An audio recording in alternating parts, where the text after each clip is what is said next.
What up, guys? Today I wanted to peep Ada's Bond story, so let's just go into that. I imagine it'll probably be like the first time she showed up in the mansion is around when this is going to take place. I don't know. Ooh, it's called the Altar. The D-Wave. The Chain of Disappearances. And the Torch of Salvation. To uncover the connections between these three, confirm the identities of the missing, and if possible, rescue them. I come here with D to an old mansion in the Outer Rim. Inside the mansion, we encounter a mysterious woman. Name's Ada. I made it out of Raccoon City, but my vision went blurry. When I came to, this dangerous mansion had appeared. I've been investigating the area ever since. We learned that she's from another world and was swept up in the D-Wave incident. And that in the mansion, a new virus is being developed, the Neo virus. It's built on the T-virus that had spread through Ada's world. And so, the D-Wave incident enters a new phase. I'm reporting this to the higher-ups. We have to seal off the Outer Rim immediately, or else there's a chance the virus could spread. And if needed, we'll mobilize the Blaze Out squad. Blaze Out? Think of them as the Ark's epidemic countermeasure squad. D leaves. And only Ada and I remain at the altar. Well, this is awkward. We just saw this in the campaign, though. Or the event story, sorry. Now that your girlfriend's gone, how about we have a little chat, just the two of us? A chat? I'll give you whatever intel you need.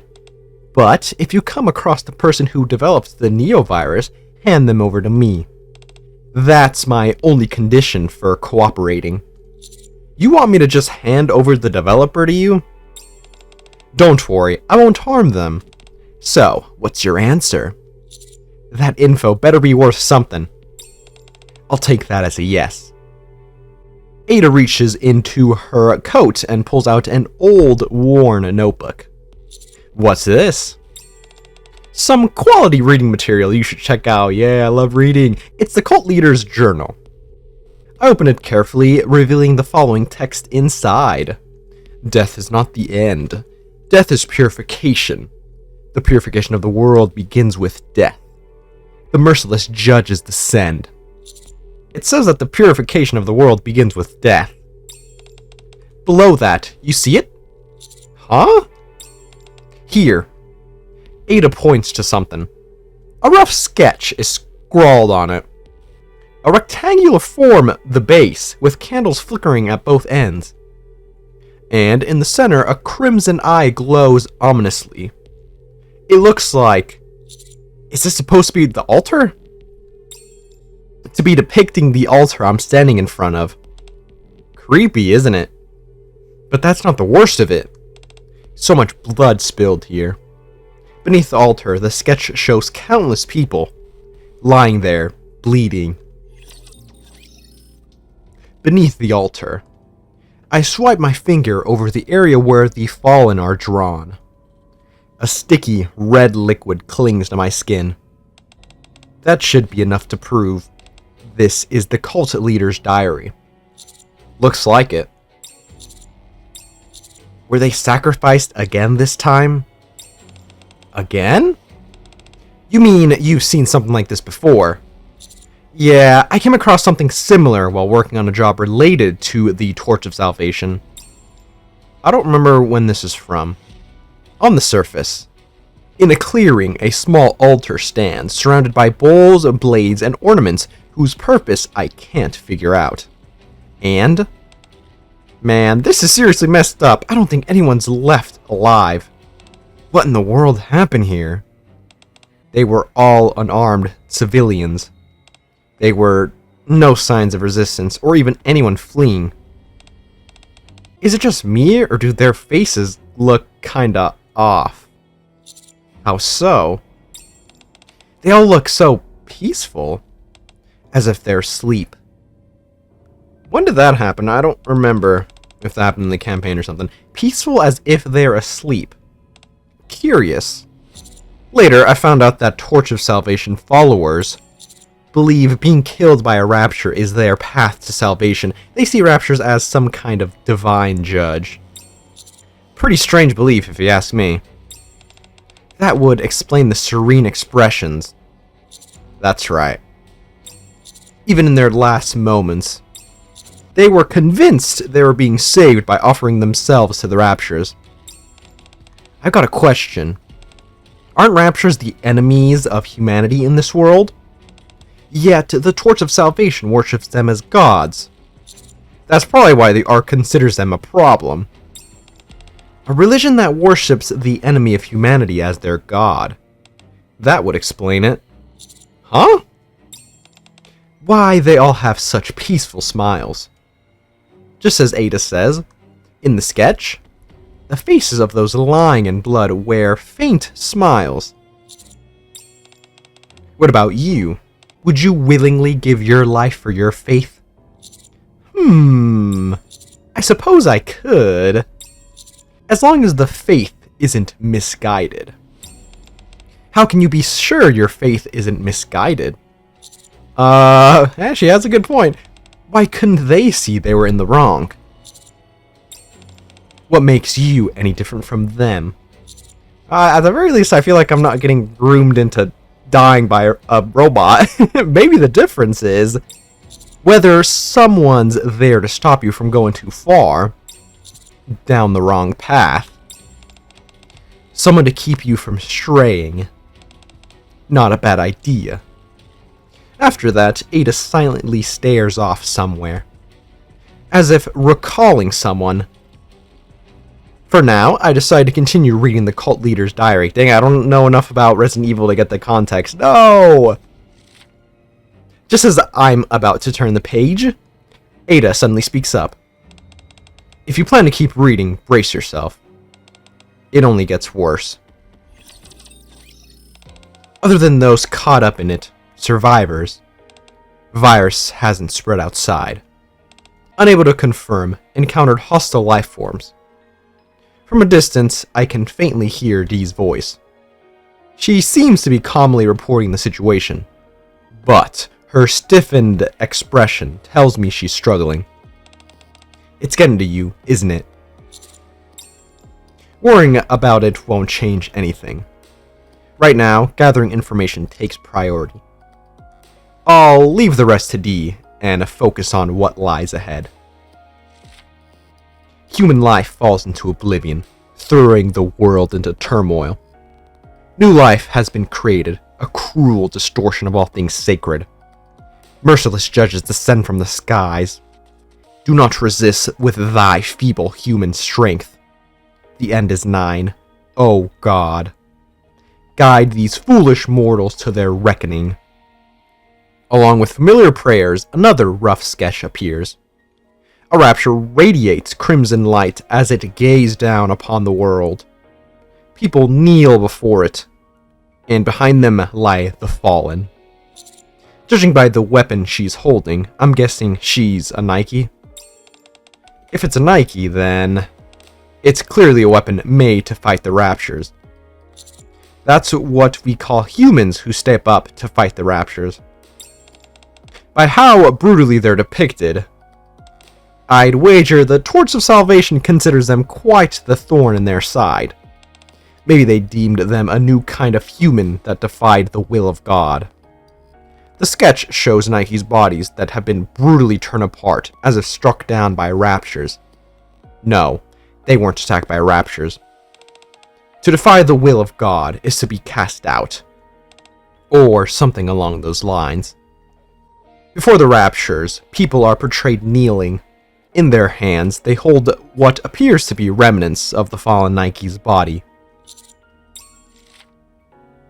I silently turn the page. The next page shows what looks like a laboratory. A space filled with incubation tubes. I see many people. Some receiving injections. Some sealed inside the tubes.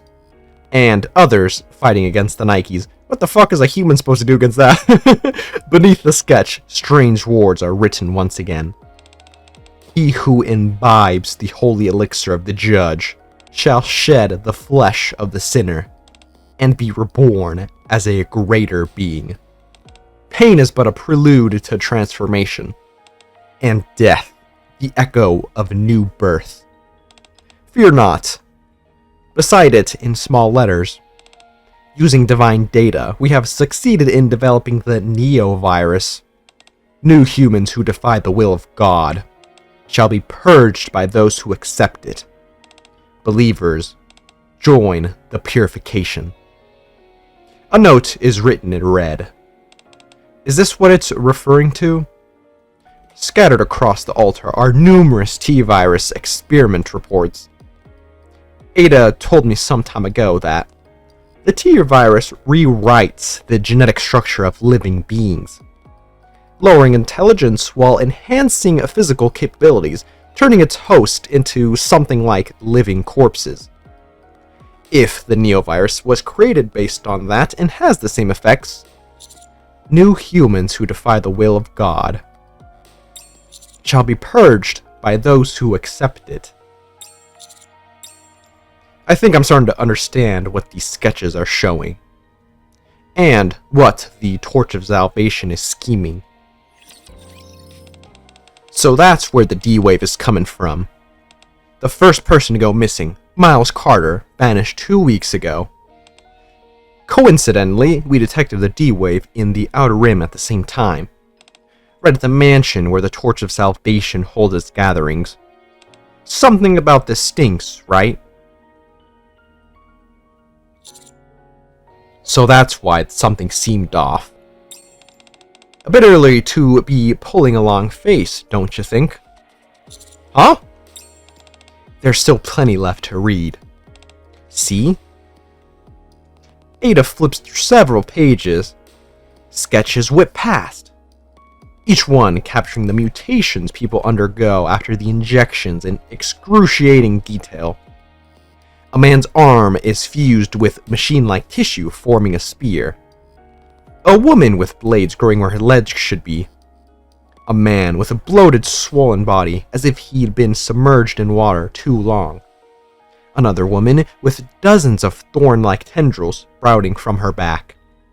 And even someone whose face had collapsed and sagged down to their chest. With each turn of the page, the figures in the sketches grow even more grotesque. Told you. If you plan to keep reading, brace yourself. It only gets worse. Man-made monsters beyond my comprehension. Let's go. Are you okay, Ada? Even after seeing all this, well, I wouldn't say I'm unaffected. More like I've just gotten used to it. Does that answer your question? Yeah, that'll do. Ada flips through several pages once again. Horrifying sketches flash by. And then a page filled with crimson eyes appear. You already know what kind of experiments they conducted here for the Neovirus. If you want to dig deeper, start here. And if you're curious enough to look through more of those disturbing sketches, I won't stop you. Nah, I'll pass. I turn the page, and a passage comes into view. Human life falls into oblivion, throwing the world into turmoil. New life has been created, a cruel distortion of all things sacred. Merciless judges, raptures, descend from the skies. The end is nigh. Fear not, stand before the judge and reveal yourself. The surface is the altar of God. Death is the path to salvation. Embrace the end. Beneath the flames of judgment, the torch of salvation shall be kindled. Death is the path to salvation. Embrace the end. Beneath the flames of judgment, the torch of salvation shall be kindled. Beneath the passage, there is a sketch of a house engulfed in flames. The roof has collapsed, and through the opening, raptures with glowing red cores pour in. Even as the fire consumes the house, even as it crumbles. The people smile, welcoming the raptures with open arms. As if the Rapture's arrival were something glorious. As if this was the people's calling. I'm not sure, but maybe this is what the Torch of Salvation is after. I know Ada is right, but I don't want to believe it. I don't want to accept what these sketches are showing me. Right. Wouldn't it be nice if only the things we want to believe came true? But the world doesn't work that way. On the next page, this time, it's not some cryptic passage I have to decipher, but rather a message filled with nothing but profanity. Beep, beep, beep, beep. Oh, wait, I have my Go XLR. Peep this. Oh, wow. A traitor walks among us. Punisher for the betrayer of the faith. Truth for the betrayer of the faith. Purification for the betrayer of the faith. Salvation for the betrayer of the faith.